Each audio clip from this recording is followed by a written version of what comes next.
央视媒体深入分析了东风41技术性能，那么这些技术性能意味着东风41作战任务又有哪些与众不同？各位网友，大家好，我是罗小飞。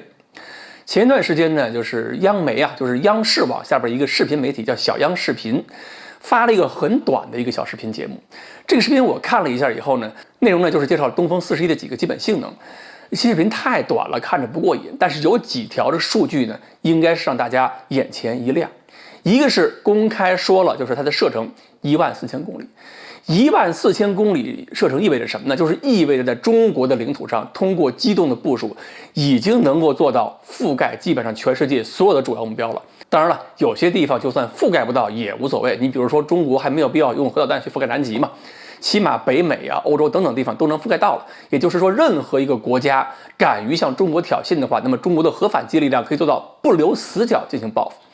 还有一点呢，它公布了，就是中国的这个导弹呢，东风41是多弹头的，然后有一个动画，这个动画里边体现弹头数量呢，就有人关注了一下，说是10个，然后贴着照片。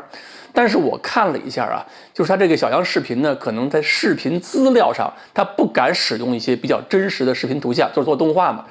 导弹的弹体用的也不是41的，有些是26的，有些是21D 的。那么这些情况呢，就是能够理解再有弹头来讲呢，它画的也比较模糊。然后有些个网友呢，在网上就贴了他们自己的这个文章，就是说央视视频说了，弹头呢是这个10个，然后呢这就是弹头照片也贴出来了。然后我们一看，好像是10个，但是仔细一瞧，那些个网友贴的，就是这些公众号贴的照片呢，不太对，因为那不是东风41的弹头，而是这个美军的导弹弹头，那是10个。那个照片我还认识，所以看出来了。当然了，这种不严谨呢是可以谅解的，因为我们现在的普通网友真的是不可能，也没有资格去获得真实的东风41弹头照片。真要是能获得了，也不敢贴出来。只不过这边有2点要注意到了：10个弹头和14000公里的射程，这是一个2选1的东西。就说如果说它用的是10弹头的话，载荷特别大，可能射程呢要稍微减一下。而14000公里作为最大射程，应该是在单弹头状态下，所以呢，这个基本概念大家可以了解了解。但是有很关键的数据我们要琢磨了，就是它的精度。它的精度是多少呢？公布出来说是在100米左右 CEP， 就是说我弹头打过去之后，它的基本上散布的主要的范围是在100米以内。那个精度呢，对一个洲际导弹来讲是特别高了。那么这么高的精度是干什么的呢？其实我们回顾一下美国、前苏联他们搞这个弹导弹，如果打击目标是城市的话，打城市其实是不用这么高精度的，你差个100-200米问题不大，差了500米、600米问题都不大。你比如他们过去估计的时候前苏联曾经估算过，比如打纽约怎么打？一个导弹下来之后，起码是5个弹头，5个弹头就是包着纽约要打成一个梅花形。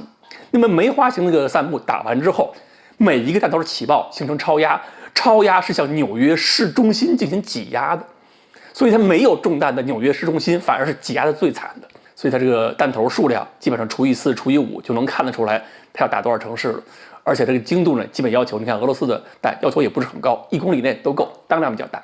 但是这次我们说东风41呢能够做到100米这个精度，就意味着我们打击精度足够高，就可以做到用更小的弹头、更小的当量，能够打击更多的目标。用多弹头比单弹头打击效果，这种分布伤效果实际上是更好的。再有一点就是100米精度能干什么事儿呢？假如说100米精度打在对方一个导弹发射井附近的话，那么我们以前说过，打一个民兵3的发射井，300米精度能够破坏它。那么100米精度打去的话，可能破坏的效果就会非常有保证了。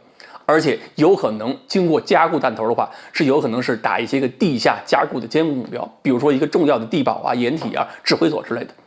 所以呢，射程给你了，弹头数量也给你了，然后这个精度也给你了。